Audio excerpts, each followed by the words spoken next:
primeramente exigir a nuestros gobiernos de origen que responsabilidad de ellos el desarrollo de nuestros países y por supuesto la responsabilidad, la corresponsabilidad de los países en los cuales hemos llegado.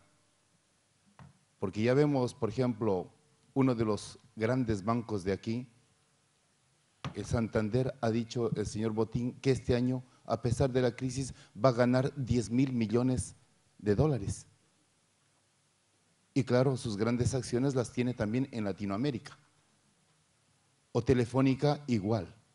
Entonces, partamos de esa realidad. Yo he traído, hablando, tenemos un proyecto nosotros para desterrar un poco la pobreza, pero para indicaciones, cómo han ido creciendo las remesas, en manos de a quienes llegan también, pero yo creo estos datos los vamos a colgar en la página web del foro, que tranquilamente pueden tener ustedes acceso. Ahí están los montos que se envía, qué número de gente recibe, pero… Y aquí, ¿a qué se dedican esos montos de las remesas? Van viendo allí, los tienen gastos diarios, inversión a largo plazo, que es uno de los ejes fundamentales que nosotros como Asociación Rumiñahui venimos buscando. Igual estos ya en Quito, en la capital del Ecuador, la gente que recibe remesas y cuánto lo dedica al gasto diario, el 57%, inversión el 12%, entonces eso es lo que pretendemos subir. Esto ya en una de las provincias del Ecuador, ¿no?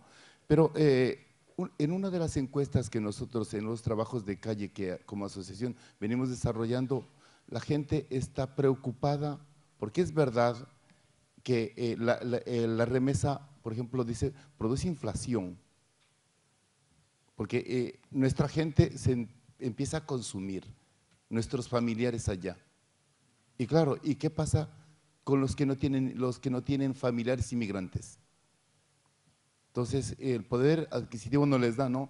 Bueno, la cuestión financiera, la gente empieza a bancarizarse, pero en los bancos comunales, no en las grandes empresas, en los grandes bancos, ¿no? Luego, aquí, esto es, por ejemplo, este elemento que quería rescatar y creo que es un elemento a trabajar con nuestros familiares en los países de origen. Nosotros tenemos una delegación en Ecuador y que trabaja esta situación, ¿no? Por ejemplo, nuestros familiares en los países de origen, al menos en el caso de Ecuador, no sé en otros países, dejan de trabajar frente a la remesa que les enviamos. Bueno, pues ya como me envían de allá, yo viva la vida. Entonces, frente a eso, tenemos un proyecto de decir, oye, tú vas a empezar a generar tu propia economía y a salir adelante también y a no depender de la remesa. Mayor captación, etcétera, ¿no? Entonces, bueno, la migración reduce el desempleo, por supuesto, porque se están creando nuevas fuentes, se están haciendo vivienda, etcétera, etcétera, pero también hay los familiares que empiezan a no trabajar. Bueno, aquí también tenemos el aspecto de la remesa en lo laboral, en lo empresarial, en lo organizativo. Y yo quisiera, como el tiempo lo tenemos bastante reducido, y quisiera apuntar a construyendo la ciudadanía, ¿no? Bueno, me quedan unos 4 minutos, 5, bueno, un poquito más. Y yo quisiera rescatar la situación siguiente, ¿no? La ciudadanía, aquí, ¿cómo vamos a construirla? No puede haber ciudadanía si no tenemos los derechos laborales. O sea, ¿cómo podemos seguir percibiendo aquí, por ejemplo, en España, entre un 20 y un 35%, según un estudio que hizo el colectivo EOE, nosotros percibimos entre un 20 y 35% menos el salario que los autóctonos? Y hoy todavía aún más se está viendo precarizada la situación. Porque, por ejemplo, nuestra bolsa de empleo dice, no, servicio doméstico, pues mira, 400. O sea, no se puede, allí es cuando coincidimos con los compañeros, creo que la situación reivindicativa no debemos dejarla nunca aparcada, ¿no? Otra situación, la situación política, que también la han marcado los compañeros de aquí de la mesa. Creo que allí está el cambio fundamental, debemos participar políticamente. Y allí, por ejemplo, nosotros hemos reivindicado el derecho del voto de nuestro gobierno en Ecuador y por ello ya tenemos el voto en el exterior. Y hoy seguimos luchando por tener espacios políticos. Y también, por ejemplo, hemos exigido el convenio de reciprocidad para que el gobierno español también lo firme y, por supuesto, nosotros podamos elegir a nuestros gobernantes aquí, ya que estamos pagando los impuestos, estamos trabajando, estamos viviendo. Entonces es fundamental, pero esa participación política, creo que hay un paso previo. Creo que allí es fundamental que formemos nosotros mismos nos formemos y formemos a nuestras próximas generaciones en la participación. Ellos son los que deben gobernar. Por ejemplo, mire, el caso que lo he puesto en el condado y al lado, que por tener un político de descendiente migratorio, que tiene una política más favorable, miren, allí está el cambio. Creo que así vamos a tener un mundo más justo y más equilibrado. Luego, la cuestión no puede haber ciudadanía si no participamos socialmente.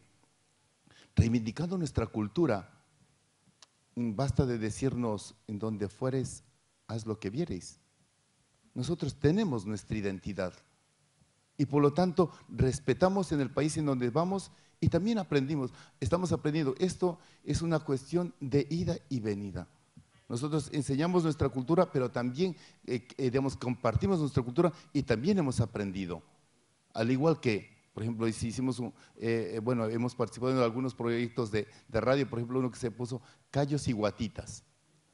Es lo mismo, ¿no? Los callos, el callo madrileño, la comida de los intestinos de la vaca, y guatita es lo mismo en Ecuador, que es lo mismo. Entonces allí esa participación social, por ejemplo, mire, también tuvimos un proyecto, nos llevamos a 12 profesores españoles a que recorran el Ecuador, porque les hace falta elementos de comprensión cultural, curricular de allí, y para que así ayuden a construir una ciudadanía más universal, porque reivindicamos esa ciudadanía y no queremos que exista ese mercado dual de trabajo, esa estructura doble social, que entre el de dentro y el de fuera, y por supuesto ya hemos dicho aquí, y creo que en todos los países, no queremos que se repita lo de Francia, y se va camino de eso. Por ejemplo, hemos escuchado recientemente a un político aquí decir, el trabajo primero para los españoles.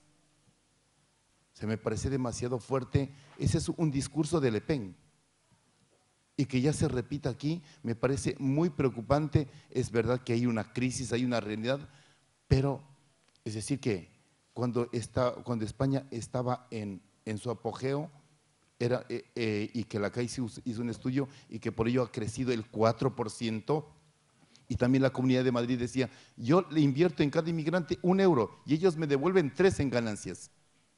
Lo decía la Comunidad de Madrid. Y claro, hoy como hay crisis, pues nos los echamos para afuera y creamos un sinnúmero de planes de retorno, etcétera, etcétera.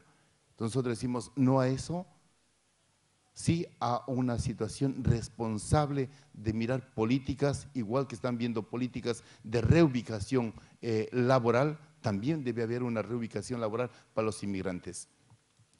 Y para ya ir terminando, reivindicamos también derecho de los inmigrantes, como les decía, ante los países de origen. No debemos callarnos frente a nuestros países. Y aquí creo que es un elemento importante tener a nuestros familiares allá organizados, porque en caso contrario estamos perdiendo ese poder de decirles a nuestros países que cambien su actitud.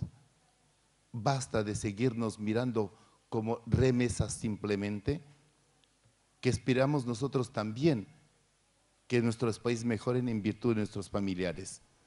Y sin más, porque creo que es más importante el debate y sobre todo que aquí debe haber gente con deseos de hablar y con mucha experiencia. Pues nada, muchísimas gracias.